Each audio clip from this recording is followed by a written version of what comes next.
Hábitos Atômicos, James Clear. O autor desta obra é palestrante, escritor de destaque nos Estados Unidos e ainda possui ótimo desempenho no hobby de fotografia e levantamento de peso. Sua história começa a partir da superação após um trauma facial numa partida de beisebol no ensino médio. E chama a atenção o fato narrado na introdução do livro em que ele conta que, na faculdade, enquanto seus colegas de quarto, todos jovens e com os hormônios à flor da pele, ocupavam-se à noite com diversão, paquera e videogame, ele criava pequenos e bons hábitos como deixar o quarto organizado, dormir e acordar cedo. Mas o mais curioso é que isso é exatamente o que o outro autor, Jordan Peterson, vai também dizer na obra 12 Regras para a Vida. E mais interessante ainda, no que diz respeito a James Clear, é que esses pequenos hábitos lhe davam a sensação de controle sobre sua vida. E com isso ele ia se sentindo cada vez mais confiante para enfrentar a vida e refletir em tudo o que fazia, levando a obter bons resultados dentro e fora da universidade. E 6 anos depois do acidente no campo de beisebol, ele seria eleito o atleta estrela da temporada. Mas não apenas no beisebol, mas também no arremesso de peso. E a lição aprendida por ele é que mudanças que parecem pequenas e sem importância terão resultados notáveis se você estiver disposto a persistir. A qualidade de nossas vidas depende da qualidade de nossos hábitos. Será a mensagem de James Clear para o leitor. E uma consideração também importante que o autor vai fazer é de que na vida você não enfrentará um momento decisivo na sua jornada. Você enfrentará vários. Por isso vai precisar aprender a evoluir gradualmente através de uma série de pequenas vitórias e pequenas descobertas. A única maneira que você tem para fazer progresso é dar pequenos passos. É o que vai concluir o autor. Basicamente, esta obra investiga como os estados internos, os humores e emoções impactam nosso comportamento. E James Clear vai apresentar sua tese a partir do que chama de 4 leis do comportamento. E as ideias que o autor aqui discorre pretendem poder ser aplicadas em todos os âmbitos da vida. A carreira profissional, os negócios, a família, relacionamentos. Ou como, nas palavras do próprio autor, no que tange ao comportamento humano. Este livro será o seu guia. E a partir da experiência do ciclismo britânico, o autor vai construir uma narrativa em que busca evidenciar em como a introdução de pequenos bons hábitos são capazes de mudar radical e positivamente a nossa vida. Em 2003, a Organização de Ciclismo da Grã-Bretanha contratou David Brailsford e deu a este a missão de mudar o baixíssimo desempenho do ciclismo britânico, que desde 1908 havia conquistado apenas uma medalha nos Jogos Olímpicos. E por meio de uma estratégia ousada na época, a qual chamou de ganhos agregados, começou uma revolução no esporte europeu que repercutiu em diversas outras modalidades dentro e fora do esporte. A estratégia de Brailsford era acrescentar uma pequena mudança positiva a cada período de tempo. Seria o equivalente a melhorar em 1%, por exemplo, o desempenho da equipe e, ao fim, somar cada pequena evolução, criando um atleta completo. As primeiras mudanças, de acordo com essa estratégia, precisam ser secundárias, em campos adjacentes ao principal, que a princípio podem até parecer fora do objetivo principal. No caso do ciclismo, Brailsford começou redesenhando os cilindros das bicicletas para que ficassem mais confortáveis. Em seguida, passou a aplicar álcool nos pneus para que ganhassem mais aderência. Logo depois, testou shorts e bermudas para saber qual dava maior conforto e proteção ao frio nos atletas. Até descobriu um modelo e material com a aerodinâmica mais adequada ao tipo de prova que iria competir. Também buscavam saber o melhor tipo de colchão e travesseiro para os atletas para que eles relaxassem e tivessem um bom sono, principalmente antes das competições. E à medida que várias dessas pequenas melhoras foram se acumulando, os resultados começaram a aparecer. E a equipe britânica passou então a dominar o esporte. Em Pequim, conquistou 60% das medalhas de ouro. Nas Olimpíadas de Londres estabeleceram 9 recordes olímpicos e 7 mundiais. E em 6 anos conquistou 5 vitórias no Tour de France, competição que até então nunca haviam conquistado. E entre 2007 a 2017, o ciclismo britânico havia conquistado 178 campeonatos mundiais e 66 medalhas de ouro olímpicas. E o autor então vai dizer: pequenas melhorias, quando acumuladas, geram resultados notáveis. Porém, subestimamos o valor das mudanças diárias. Buscamos sempre grandes ações e pressionamos a nós mesmos para gerar uma melhoria impactante, que todos vejam imediatamente. O que se acumula como pequenas vitórias ao seu tempo se tornará algo muito maior. É o que vai concluir o autor. E vale ressaltar um comentário do autor que também já foi explicitado em diversas obras ao longo do tempo, de que uma pequena mudança na direção pode levar a uma grande mudança no destino final. E uma brilhante consideração do autor será que nossa preocupação deve ser mais com nossa trajetória atual do que com nossos resultados atuais. O que importa, vai dizer James Clear, é que seus hábitos estão colocando você no caminho certo. O tempo multiplicará o que você cultiva, vai afirmar o autor na página 18. Outra conclusão também do autor, muito bem colocada, é que nossos hábitos são uma faca de dois gumes. Os maus hábitos conseguem nos arruinar e os bons hábitos conseguem nos engrandecer. Para o autor, as grandes transformações são o resultado de várias pequenas mudanças que, ao acumularem, criam o potencial para desencadear a mudança definitiva. Vemos quando ela se manifesta, mas não percebemos quando elas estavam acumulando-se em nosso interior. Qualquer outro tipo de mudança ou transformação que não seja a partir do cultivo de pequenos e constantes hábitos ou ações naquele sentido são meras explosões de êxtase ou empolgação, um frenesi ou reação emotiva que não possui raízes, por isso são superficiais e passam rápido.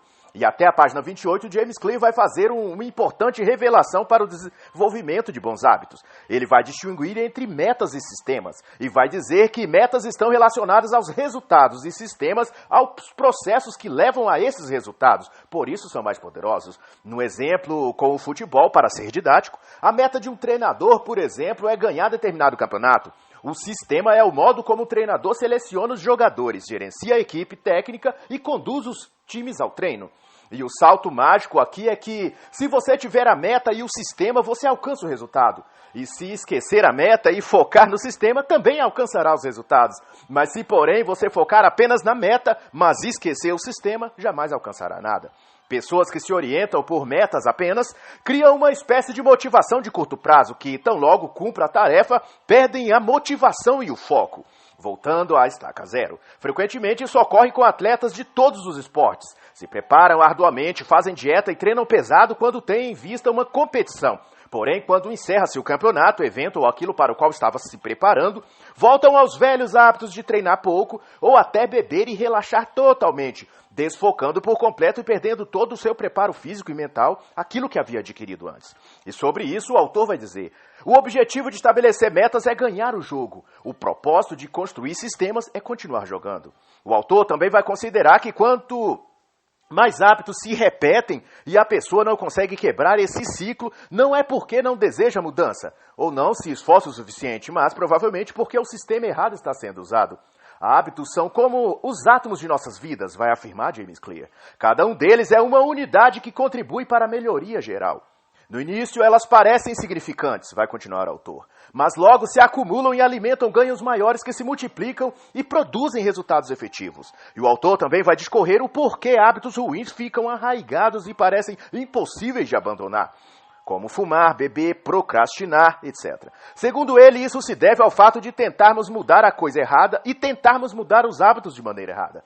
E o autor vai explicar que existe 3 níveis ou camadas quando se trata de mudanças. São 3 dimensões aonde uma mudança pode ocorrer. A camada dos resultados, que é a mais visível a curto prazo. A parte externa e superficial, ou seja, tem a ver com as metas. É aquilo que está fora. Por exemplo, um atleta ou um time que treinou duro e manteve certa disciplina e foco por um tempo, ao fim do campeonato ou competição atinge a meta de subir ao pódio. Aparentemente, houve uma mudança nesse atleta, que não se verificou nos outros, isto é, ele foi melhor que os demais competidores. Essa camada exterior é visível, é externa. Número 2, a camada dos processos. É a que implementa uma rotina, desenvolve uma prática. Tem a ver com sistemas e por isso vai um pouco mais profundo que as metas. Porém, essa mudança de hábito costuma durar apenas até a meta ser alcançada. E número 3, a camada da identidade, que é a mais profunda de todas. Está relacionada com a mudança de crenças, a visão de mundo. De modo geral, os resultados referem-se ao que você obtém, os processos ao que você faz e identidade ao que você acredita, vai dizer o autor. A mudança de identidade tem a ver com a forma como a pessoa olha para si mesma. Por exemplo, se o indivíduo oferece um cigarro a alguém que está tentando parar de fumar, essa pessoa então diz: não, obrigado, estou tentando parar de fumar. Essa afirmação pressupõe uma luta interna onde um fumante está lutando contra o seu desejo de fumar. Ao passo que ela dizer: não, obrigado, eu não fumo, mostra para ela mesma um novo estado mental, de maior autoconfiança e sem o conflito interno. Tudo porque transmite uma crença positiva onde a pessoa que fumava está morta e enterrada. A pessoa que existe agora é um sujeito que não fuma, porque tem hábitos saudáveis de vida. A maneira como você olha para si mesmo reflete suas crenças e vai lhe impulsionar ou para vencer ou para perder, depende do que você acredita. E suas ações serão sempre uma amostra disso. É o que vai dizer o autor na página 35. E outra importante colocação do autor sobre isso é que quando comportamento e identidade estão alinhados, a pessoa age de modo reflexo. Ela age como o tipo de pessoa que acredita ser. E James Clear então vai dizer: quando repetimos a mesma história para nós mesmos há anos, nos colocamos sob julgos mentais e aceitamos aquilo que é o nosso modo de ser. Pois quando adotamos uma identidade, passamos a ter um vínculo emocional de lealdade a isso. Mas a boa notícia em relação a isso é que nossa identidade emerge dos nossos hábitos. Não nascemos com crenças pré-definidas, nós as aprendemos através da experiência. E quanto mais repetimos um comportamento, mais reforçamos nossa identidade associada a ele. Portanto, os hábitos são o caminho para mudar nossa identidade. Mudar o que você faz é a maneira mais prática de mudar quem você é o que vai dizer o autor. E James vai elaborar ainda melhor esse conceito dizendo que estar alinhado à sua identidade faz da pessoa alguém confiável e coerente. E isso pode ser construído a partir de quando o indivíduo percebe que não está sendo o tipo de pessoa que ele desejava ser. E isso tanto vale para a vida profissional, material, como também para questões de caráter e espirituais. E se tem algo que está em plena decadência na sociedade atual é exatamente a questão da ética e do caráter. Ninguém deseja mais viver os próprios princípios que proclamam. Falam uma coisa, mas vive exato outra na prática. E esse tipo de incongruência está em tal evidência que autores como Olavo de Carvalho já descrevem o fenômeno como uma epidemia ou geração inteira de pessoas vivendo sob dissonância cognitiva, que em suma é um estado psicológico em que duas realidades opostas convivem numa mesma mente. É como o indivíduo tentar ser duas coisas ou personalidades distintas ao mesmo tempo. E para ilustrar isso, recentemente, em novembro de 2019, um canal podcast no YouTube apresentou uma de suas edições em que havia uma convidada que faria comentários e explanações sobre os tópicos apresentados, os casos reais dos próprios ouvintes do programa. Em dado momento, a convidada revela que é uma pessoa cristã, religiosa, e que segue os ensinamentos da religião evangélica. Porém, o programa em questão tinha uma linguagem inapropriada para um cristão, e para uma mulher cristã em específico, pois fazia conotações sexuais estereotipadas, palavrões, linguagem torpe e muita menção a sexo promíscuo. E a convidada participava de todos os comentários com naturalidade, como se aquele ambiente já fizesse parte de sua vida normal. E o mais estranho foi quando ela revelou que mantinha atividades sexuais com um amigo fora da igreja onde ela reunia. Ele nem sequer era cristão e essa convidada era uma jovem solteira e com certeza as pessoas de sua comunidade religiosa não aprovariam a sua conduta. Aliás, os preceitos religiosos do cristianismo reprovam essa conduta. E esse fato caracteriza o fenômeno da dissonância cognitiva. As pessoas agem de modo oposto ao que diz, e diz algo conflitante ao que faz na prática, e nem sequer percebem que sua conduta dúbia psicologicamente é não saudável. As pessoas já não associam o que dizem com o que são, e já não se orientam por aquilo que dizem acreditar e seguir.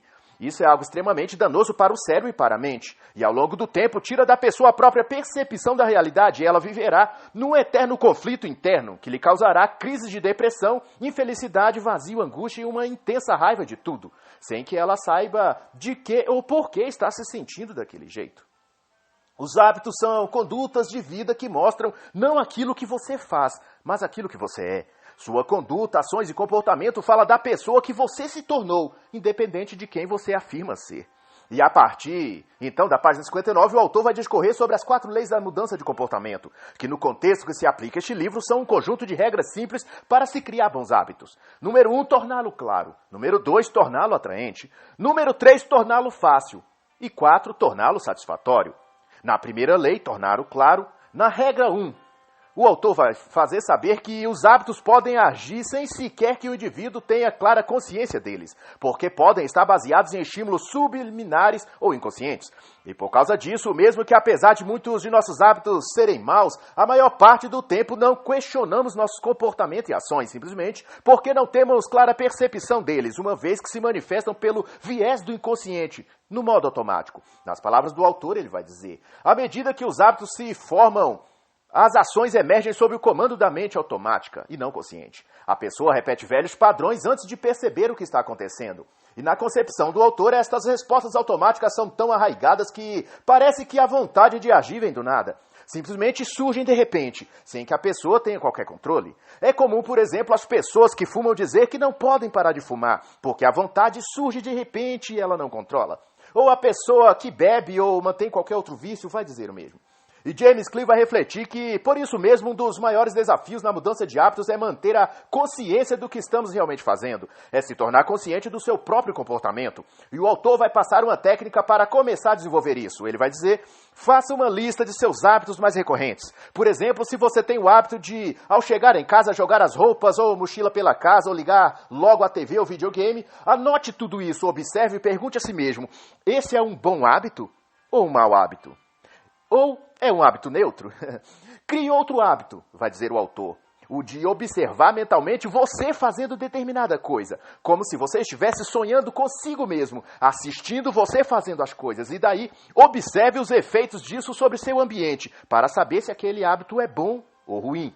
E o autor aconselha que, para saber de fato se um hábito é bom ou ruim, para você, analise se aquele hábito é eficaz no sentido de te levar aonde você pretende estar dali a um ano. 2 ou 5 ou até 10 anos. Também pergunte a si mesmo se manter esse hábito te fará ser alguém melhor, mais saudável, mais próspero ou mais equilibrado, a médio e longo prazo. O objetivo da avaliação de hábitos, vai dizer o autor, é fazer você perceber o que realmente está acontecendo com você e ao seu redor. E assim você pode controlar os resultados que você espera obter da vida. E na parte do livro em que trata de como criar um novo hábito, a partir da página 67, o autor vai dizer que buscar apenas motivação e inspiração para fazer algo geralmente faz com que aquela mudança ou hábito dure somente o tempo que a motivação durar. Assim como um veículo com meio tanque de combustível, por exemplo, na metade do trajeto o combustível acaba e o carro para de vez. Segundo James Clear, pessoas que fazem planos específicos sobre o que, como e quando vão fazer determinada coisa têm maior probabilidade de persistir. Pois deixar tudo ao acaso esperando que a motivação chegue na hora certa e tudo aconteça como mágica é uma noção pouco realista das coisas. Muitos pensam que não tem motivação quando o que realmente lhes falta é clareza. Ficam esperando o tempo certo para se aprimorar, mas sequer definiram o que, quando e onde começar a fazer algo. Querem agir, mas primeiro esperam sentir para depois começar a fazer. Ou seja, esperam que as coisas comecem no nível emocional, em vez de querer que comece no nível racional, como deve ser. E James Clear vai então ensinar uma técnica que chama de empilhamento de hábitos. E para ilustrar, vai citar o curioso caso do pensador e filósofo francês do século XVIII, Denis Diderot. E algo que ficou conhecido como efeito Diderot, em que a obtenção de uma posse, objeto ou coisa qualquer cria um desejo de aquisição cada vez maior no indivíduo, levando a uma espiral de consumo sem fim.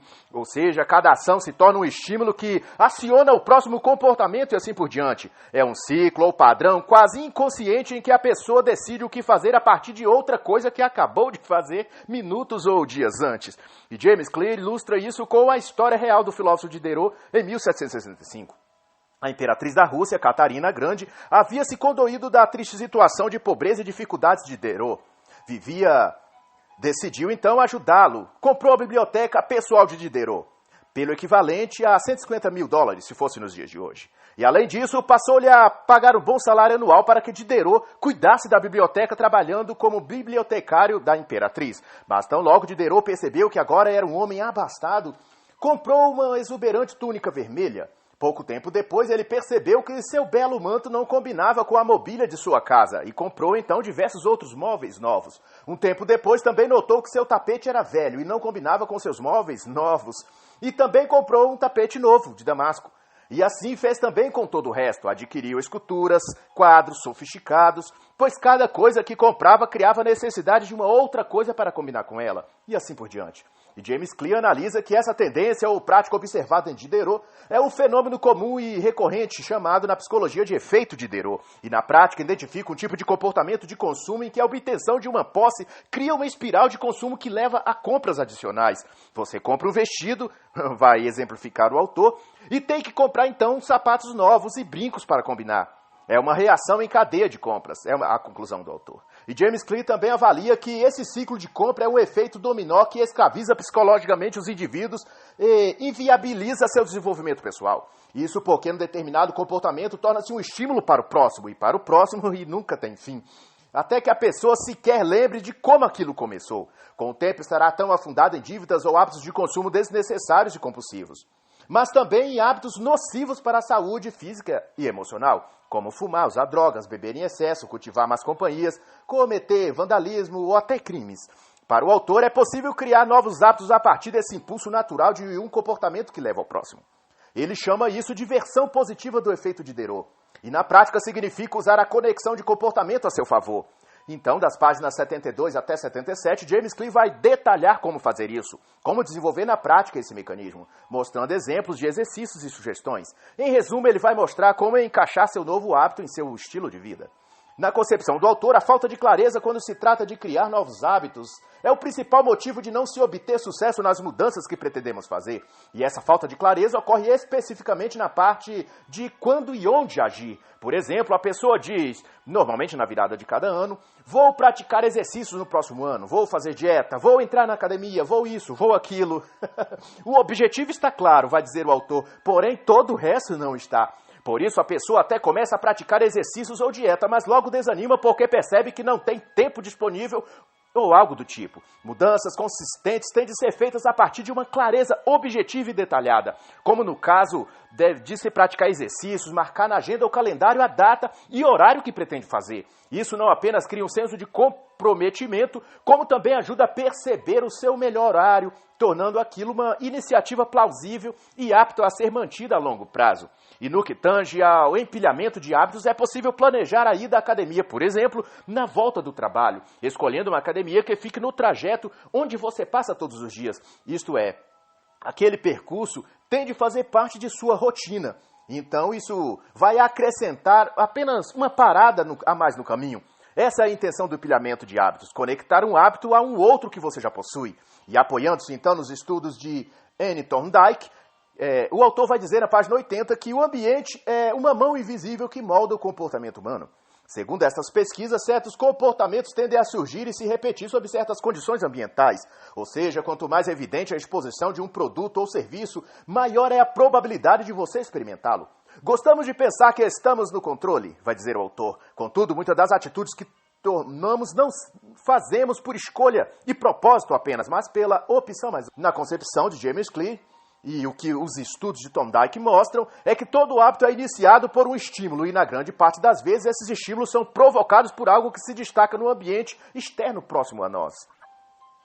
E a lição que o autor vai sugerir a partir dessa constatação é que se você quiser transformar um comportamento em hábito produtivo, crie um ambiente de estímulo para esse hábito. Por exemplo, se quiser ler mais, coloque livros expostos e acessíveis na sala, no quarto ou até no banheiro. Se quer melhorar o hábito de se alimentar para alimentos mais saudáveis, coloque frutas e verduras em cestas ou fruteiras fora da geladeira, à vista dos seus olhos.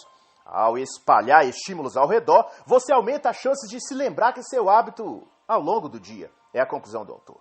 Outra constatação importante que o autor vai fazer é de que hábitos ruins podem desaparecer se houver uma mudança radical no ambiente. E para corroborar essa assertiva, James Clear vai citar a história real ocorrida na Guerra do Vietnã. Constatou-se que mais de 15% dos soldados americanos, por volta de 1971, estavam viciados em heroína. E havia na época a crença de que o vício em heroína era permanente e irreversível. Ocorreu que os soldados usuários de heroína foram demovidos para suas casas e constatou-se então que 9 a cada 10 abandonavam o vício. E a partir de diversas pesquisas e acompanhamento de longo prazo, o Escritório de Ação Especial de Prevenção ao Abuso de Droga nos Estados Unidos concluiu que o ambiente que os soldados viviam estimulavam o uso de drogas, estresse, amizade com outros soldados que também usavam drogas, etc. Tudo isso favorecia o vício, uma vez que foram mudados de ambiente, os gatilhos que estimulavam aquele vício deixaram de existir. E outros estímulos mais saudáveis do ambiente familiar e amizades também saudáveis provocaram uma mudança no comportamento desses soldados. E a conclusão do autor então será: quando o contexto muda, o hábito muda.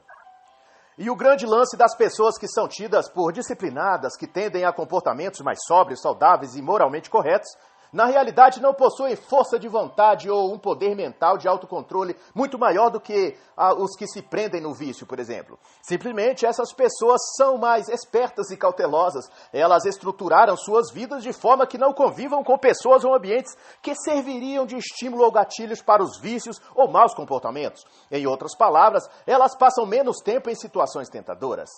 Então, James Clear vai tratar da segunda lei, torne-o atraente, na página 100. Para James Clear, para aumentar as chances de que um comportamento ocorra, é preciso torná-lo atraente. E neste quesito, a dopamina exerce uma função crucial, sendo responsável por estímulos que envolvem vontade, desejo e motivação. Um experimento dos neurocientistas James Olds e Peter Milner, em 1954, revelou que quando a liberação da dopamina é bloqueada, o indivíduo perde a vontade de viver, perde o desejo por tudo. E quando se trata de hábitos, a dopamina é liberada não apenas quando se experiencia o prazer, mas também quando os prevê. Ou seja, quando o viciado em jogo pensa em fazer uma aposta, já sente a descarga de dopamina antes de fazê-la. Viciados em cocaína, por exemplo, têm um pico de dopamina ao ver a droga, antes mesmo de a consumir. E a colocação do autor é que o mesmo acontece com nossa motivação para agir. É a antecipação de uma recompensa, vai dizer Kleeman, o que nos leva a agir. O que estudos mostram é que o desejo é o mecanismo que impulsiona o comportamento. É o desejo que leva à resposta. E é exatamente essa proposta do autor na segunda lei da mudança de comportamento. Tornar os hábitos atraentes. Porque, antes de tudo, é a expectativa de uma recompensa que nos motiva a agir. E James, então, vai constatar que o empacotamento de tentações é, na prática, a vinculação de uma ação que você deseja fazer com uma que você precisa fazer. E ele vai citar o exemplo de Ronan Byrne, estudante de engenharia em Dublin, na Irlanda. Ronan gostava de assistir a Netflix, mas também precisava se exercitar, pois estava bem acima do peso. Ele teve a ideia, então, de desmontar sua bicicleta ergométrica e a conectar ao notebook e à TV. Desenvolveu, então, um programa de computador que permitia a execução da Netflix apenas se estivesse pedalando a uma certa velocidade. Se diminuísse a velocidade por um certo período, o filme pausava. Ao fim, ele podia exercitar-se enquanto assistia seus filmes e séries favoritas. Tudo porque conectou uma necessidade com um prazer. Outra perspicaz observação do autor será que os costumes e práticas do meio em que vivemos motivam nossas ações e comportamentos. Isto é, em muitos aspectos não escolhemos nossos hábitos, nós os imitamos. Seguimos o roteiro do nosso meio social, seus padrões e expectativas. Isso porque todo mundo que quer pertencer a algum grupo, se encaixar, ser aceito. E para Clear, os grupos potencializam nossos hábitos e comportamentos, numa escala mais ou menos nessa ordem. Os mais próximos, a maioria, e os poderosos. Ou seja, artistas famosos, cantores, etc. A imitação dos mais próximos envolve a família, amigos, vizinhos, colegas de trabalho, de escola. Se queremos construir hábitos melhores, temos de nos cercar de pessoas com bons hábitos. Nós observamos as qualidades e práticas daqueles que nos rodeiam, vai dizer o autor. Se você está cercado de pessoas saudáveis e que se exercitam, é provável que você tenha apreço por cuidar da saúde também. As coisas são mais atraentes quando vemos outras pessoas fazendo. Se você passar a conviver por um certo tempo com usuários de drogas, por exemplo, passará a considerar normal consumir essas substâncias. Sua cultura, seu meio social define suas expectativas do que é normal. Portanto, cerque-se de pessoas que praticam os hábitos que você pretende desenvolver.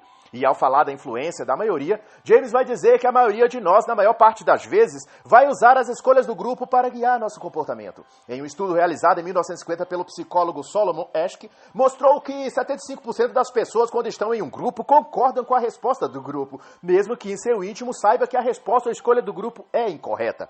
E nas palavras de James Clear, o comportamento normal da tribo frequentemente supera o que o indivíduo deseja, pois a recompensa psicológica ou emocional de ser aceito é maior do que a de ganhar uma discussão ou descobrir a verdade. Em outras palavras, preferimos errar com a multidão do que estar certo sozinhos. E ao falar da influência que deixamos os poderosos terem sobre nossa vida, como artistas, músicos, comunicadores da mídia, telenovelas, filmes, youtubers, etc., James Clear vai considerar que essa abertura psicológica na mente e na vida das pessoas de se deixar influenciar por pessoas de destaque advém, sobretudo, de nossa carência humana de ser reconhecido e elogiado. E o autor, então, vai dizer: tentamos copiar o comportamento de pessoas bem-sucedidas porque isso nos dá a falsa impressão de que, assim, também teremos um sucesso como eles têm. E que seremos considerados tão legais ou bonitos quanto eles. Em outras palavras, queremos aprovação, validação externa. E Clear vai prescrever a atitude mental e a busca da experiência positiva como forma de reprogramar o cérebro e não mais depender desses gatilhos externos escravizadores. E uma das formas de fazer isso é praticar o hábito de colocar à frente das suas palavras a palavra eu consigo, ao invés de eu tenho ou eu devo. Por exemplo, se você pretende fazer uma dieta acompanhada por uma rotina de exercícios, em vez de dizer eu tenho de fazer exercícios, passa a dizer eu consigo fazer dieta e exercícios. Simplesmente mudando uma palavra, vai dizer clear, você muda a maneira de encarar o próprio evento. E os comportamentos que antes eram encargos se transformam em oportunidades. Essa é uma questão de atitude mental. E para exemplificar isso, o autor vai citar o exemplo de um homem que usava uma cadeira de rodas. Perguntado se não se sentia preso à cadeira de rodas, ele respondeu que, na verdade, a cadeira de rodas o tinha libertado, pois se ela não existisse, ele teria de viver deitado numa cama o resto de seus dias. A cadeira de rodas o possibilitava de ir aonde quisesse. A cama, sim, seria uma prisão. Para James Clear, essa simples mudança de perspectiva transformou completamente o modo como aquele homem viveria seus dias. Isso tem a ver também com a questão da experiência positiva, que é o hábito de destacar os benefícios de uma coisa em vez de seus inconvenientes. Isso tem a ver com reprogramar a mente, e isso só se desenvolve na prática. A terceira lei é torne-o fácil. Nessa lei, o autor vai discutir o fato de que se ficar focado em descobrir a melhor abordagem, o melhor plano, a melhor ideia, se fizer isso, apenas pensar, apenas planejar, a pessoa nunca vai de fato fazer aquilo, nunca chegará à ação. A ação é o único tipo de comportamento que produzirá um resultado, vai dizer o autor. E numa simples, mas brilhante colocação, James Clear também vai dizer, na página 138, que planejar e aprender algo é importante e indica o movimento em direção ao objetivo. Porém, ficar apenas no campo do planejamento postergando a ação é uma fuga emocional para o indivíduo se autoiludir, sentindo que está progredindo sem correr o risco de fracassar. Se quiser dominar um hábito, vai dizer Clear, a chave é começar com a repetição, não com a perfeição. E a formação do hábito é o processo pelo qual o comportamento se torna progressivamente automático através da repetição. Ou seja, os hábitos se formam com base na frequência, não no tempo. Na página 158, então, o autor vai dizer, quando a gente sonha em fazer mudanças, a emoção toma conta e acabamos tentando fazer muito em pouco tempo. E para superar essa tendência, Clear vai recomendar a regra dos 2 minutos. Ou, na prática, significa configurar aquele hábito que pretendemos desenvolver em uma atitude que dure inicialmente poucos minutos. Por exemplo, começar a ler 1 ou 2 páginas por dia, em vez de tentar ler um livro inteiro ou um capítulo ou metade do livro no único dia. Esse método implica tornar o hábito fácil, para se criar um prazer ao fazê-lo, e daí aumentando com o tempo à medida que o interesse naquilo vai crescendo. E sobre isso, James Clear vai dizer, é uma estratégia poderosa que depois de começar a fazer a coisa certa, é muito mais fácil continuar fazendo. E a conclusão lógica então será, um hábito deve ser estabelecido antes que se possa ser melhorado. Ao mesmo tempo, o autor vai ensinar também a evitar os maus hábitos, pois estes podem ser um obstáculo para que você adquira um bom hábito. Às vezes, ao eliminar um mau hábito ou dificultar que eles apareçam, lhe dará o caminho aberto para o desenvolvimento daquilo que você se propôs a fazer. E o autor vai citar o caso do escritor Victor Hugo, ao escrever sua obra-prima, O Corcunda de Notre Dame, em 1830. Victor Hugo recebera da editora o prazo de 12 meses para lhe entregar um novo livro, mas vivia procrastinando a obra devido a viver em festas e vários outros projetos. Pressionado e apenas com 6 meses de prazo, ele pediu ao seu assistente que trancasse num baú todas as suas roupas, impossibilitando-o de sair de casa para as suas festinhas. Ele então foi forçado pelas circunstâncias a escrever e finalmente, poucos meses depois, ele veio a concluir a obra O Corcunda de Notre Dame. Essa história ensina que às vezes é preciso dificultar os maus hábitos para alcançar um bom hábito. Talvez seja quebrar o cartão de crédito, não carregar o celular para não acessar as redes sociais e assim você conseguir se concentrar no trabalho ou ir na academia. Ou então seria o afastamento de certas amizades para não cair na tentação de um vício, por exemplo. Seja como for, cada um tem de rever seus bloqueios e talvez neutralizá-los para se desenvolver. E a quarta lei apresentada pelo autor será torne-o satisfatório. Nesse ponto do livro, James Clear vai discutir que criar feedback sensorial agradável a um hábito pode deixá-lo mais satisfatório. Por exemplo, escovar os dentes com um creme dental sabor menta pode se tornar mais agradável que usar um sem sabor nenhum. E assim o hábito tenderá a ser prazeroso, ou não, de acordo ao fator sensorial associado a ele. Um fio dental com cheiro de menta ou chiclete é sem dúvida mais prazeroso de usar que um tradicional. é mais provável repetirmos o comportamento quando a experiência é satisfatória, vai afirmar James Clear. Sentimentos de prazer sinalizam ao cérebro que aquele hábito é bom e merece ser repetido.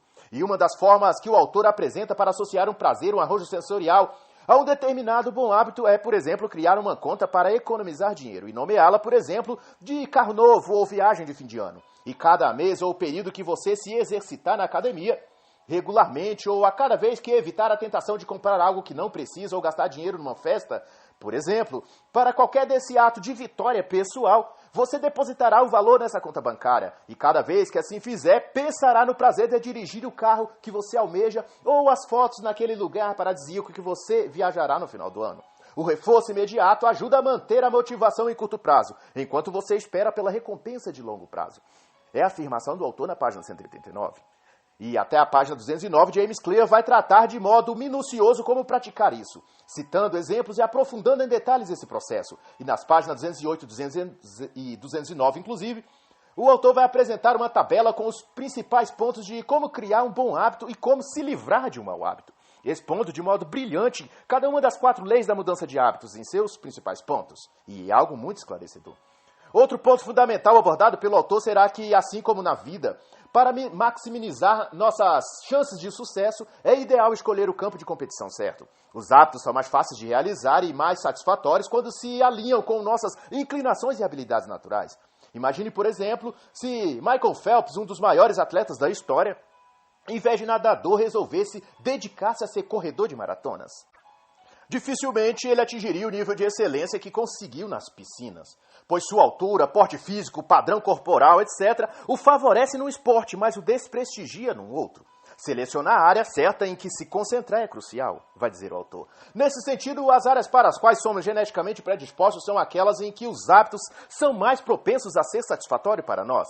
A dúvida que surge, então, é de como descobrir suas inclinações naturais e aquilo para que se tem talento. E nesse aspecto, o autor vai orientar a observarmos nossas características de personalidades, pois elas normalmente dão um indicativo de nosso padrão ou componentes genéticos. Ao analisar essa questão, James vai apresentar o conceito de os 5 espectros de comportamento, segundo o qual 5 tipos básicos de personalidade abrangem a maioria dos casos e servem de referência para o indivíduo perceber sua própria personalidade.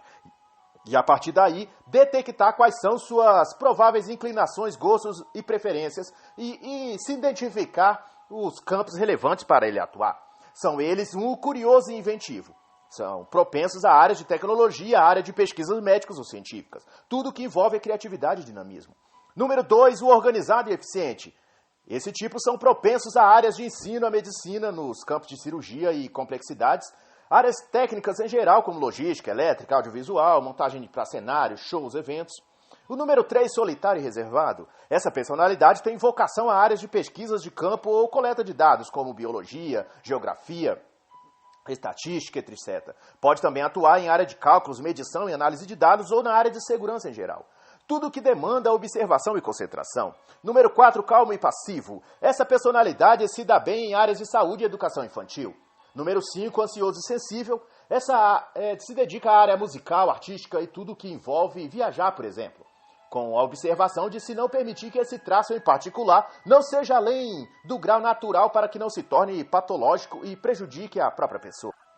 E a conclusão do autor então será: pessoas que aprendem a jogar com as probabilidades que estejam a seu favor são mais bem-sucedidas e desfrutam melhor a vida, porque são mais competentes no que fazem e costumam sentir mais energia quando desempenham suas tarefas.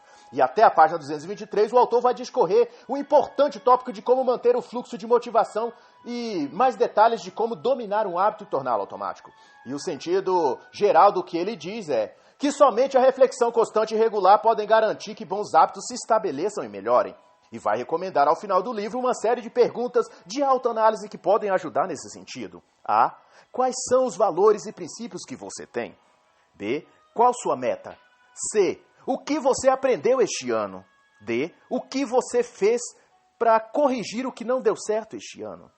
E assim, encerra o livro Hábitos Atômicos, de James Clear.